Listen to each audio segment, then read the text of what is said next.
안녕하세요. 작은기업 사장의 도서관의 이국섭 작가입니다.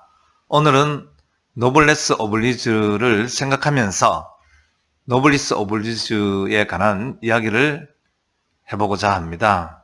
노블리스 오블리주는 프랑스 말로 귀족은 사회적 의무를 갖는다를 의미합니다. 일반적으로 사회적인 지위가 높은 부와 권력, 명성을 지닌 사람들에게 사회에 대한 책임을 함께 고민하고 이를 해결하기 위한 노력과 자세 등을 해야만 한다는 의미로 사용이 됩니다.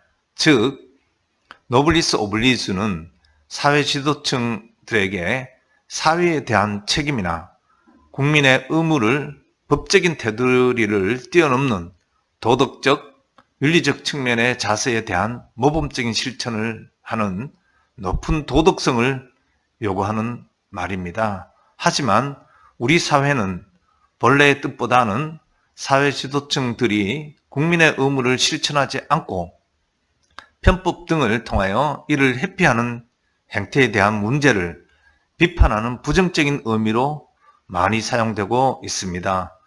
동양의 고사성어로는 삼치천금, 삼치삼삼이라는 말이 있습니다. 이 고사의 의미는 세 번이나 천금을 모았고 세 번 모은 재산을 세 번 나누었다라는 뜻입니다. 이 고사의 유래는 전주시대 월나라 왕 구천을 보좌하여 숙적 오나라를 멸망시키는데 가장 큰 공을 세운 인물로서 범야라는 사람에 관한 내용에서 유래가 된 것입니다. 월나라 왕 구천은 우리가 많이 알고 있는 와신상담이라는 고사로도 유명합니다. 구천왕의 희화에서 정치가이자 군사 전문가로서 전주시대 막바지를 화려하게 써놓은 유명한 인물이 바로 범녀입니다. 이러한 범녀는 중국인들에게는 가장 이상적인 상인으로서 존경받는 사람입니다. 범녀는 구천의 위협을 달성한 후에 토사구팽이라는 말을 남기고 월나라를 떠나 상인의 길로 들어서서 많은 재산을 모았습니다. 그의 영향으로 얻은 많은 재산들에 대해서 세 번이나 천금을 모아 세 번 모은 재산을 세 번 나눈 행적을 말하는 것입니다. 이러한 그의 행태에 대하여 부자가 사회적 책임감을 가지고 자신의 재산을 유용하게 베푸는 노블레스 오블리주의 선행을 비유하는 성어로 칭송되는 것입니다. 한편 서구 문명의 그 기초가 되는 로마 제국의 경루에서도 귀족들의 불문율로 행해지던 노블레스 오블리주도 있습니다. 바로 고귀하게 태어난 사람은 고귀하게 행동해야 한다라는 사고를 가졌다는 점입니다. 로마 귀족들의 노블레스 오블리주는 자신들이 노예와 다른 점은 단순히 신분이 다르다는 것이 아니라 사회적 의무로 실천할 수 있다는 사실을 생각하고 이를 실천하였던 것입니다. 즉 귀족으로서 노블레스 오블리주를 실천한다는 자부심이 있었다는 점을 주목할 필요가 있습니다. 초기 로마 공화정의 귀족들은 솔선하여 명장 하니발이 지휘한 카르타고 군대와 벌인 포에니 전쟁에서 16년간이나 2차 포에니 전쟁 중에는 13명의 집정관이 전사하였습니다. 이 집정관은 선거를 통해 선출된 고위 공직자로서 귀족 계급을 대표하며 로마 공화정의 관리 중에서 가장 높은 관직이었습니다.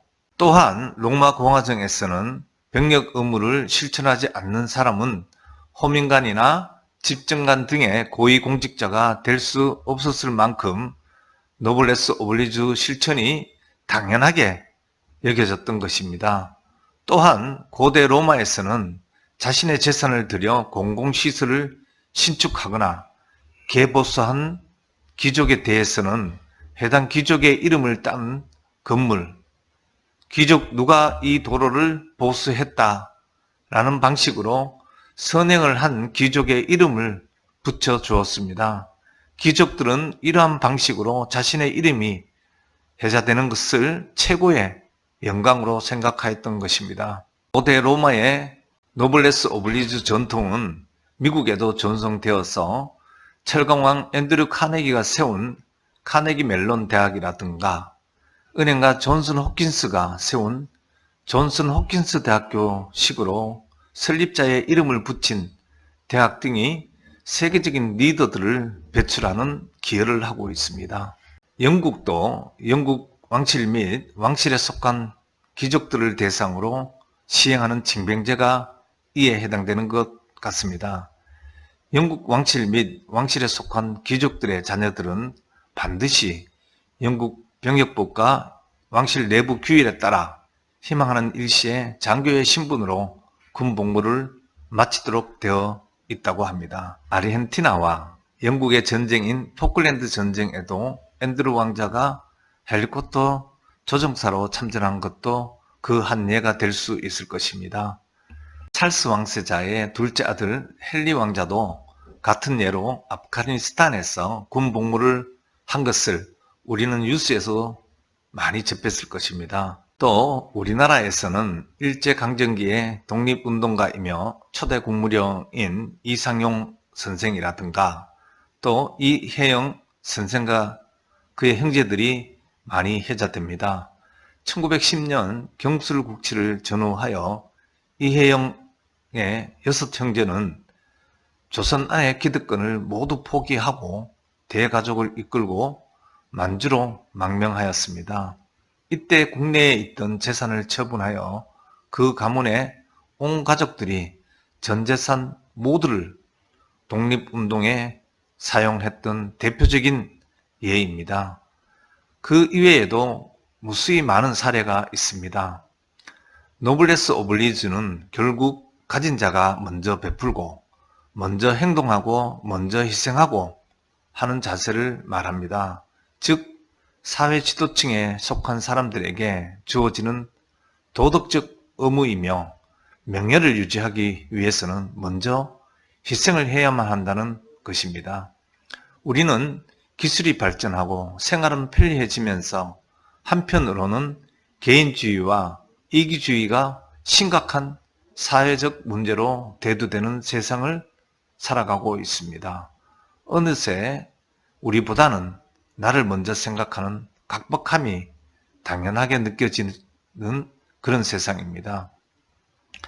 그러다가도 신문이나 뉴스에서 힘들고 어려운 사람들을 위하여 금전적인 기부나 재능의 나눔 혹은 봉사 등으로 노블리스 오블리주의 미담들을 접하곤 합니다. 그런데 일부이기는 하겠지만 아니 일부라고 믿고 싶은 심정에서 사회 지도층의 편법과 이탈은 생각보다도 너무나도 많이 우리 주변에 있는 것 같습니다. 법적인 잣대만을 내세우면서 법 이전의 도덕이나 윤리 혹은 공정함에 대한 가치를 뒷전으로 하는 행태가 너무도 행행하는 것이 우리의 현실입니다. 너무도 안타까운 현실입니다. 더불어 살아가는 사회임을 겉으로는 외치면서 뒤로는 말도 안 되는 행태를 너무도 많이 하고 있는 뻔뻔하게 살아가면서 사회 지도층의 일원으로 그 권세와 능력과 혜택을 향유하는 것입니다. 우리 모두의 행복을 위해서 나뿐만이 아니고 각자의 위치에서 행할 수 있는 꼭 필요한 노블레스 오블리주가 무엇인지를 한 번 더 생각하고 그 진정한 의미에 대해 실천하는 우리가 되는 것이 좋지 않나 생각이 됩니다. 우리 모두는 행복을 이루기 위하여 끊임없이 노력을 하면서 살아가고 있습니다. 저 또한 마찬가지입니다. 이 영상을 시청하는 여러분들도 같은 생각이길 바라면서 생각을 넘어서서 실천하는 우리가 될 것을 희망하고 제안합니다. 고맙습니다. 다음 시간에 또 찾아뵙도록 하겠습니다.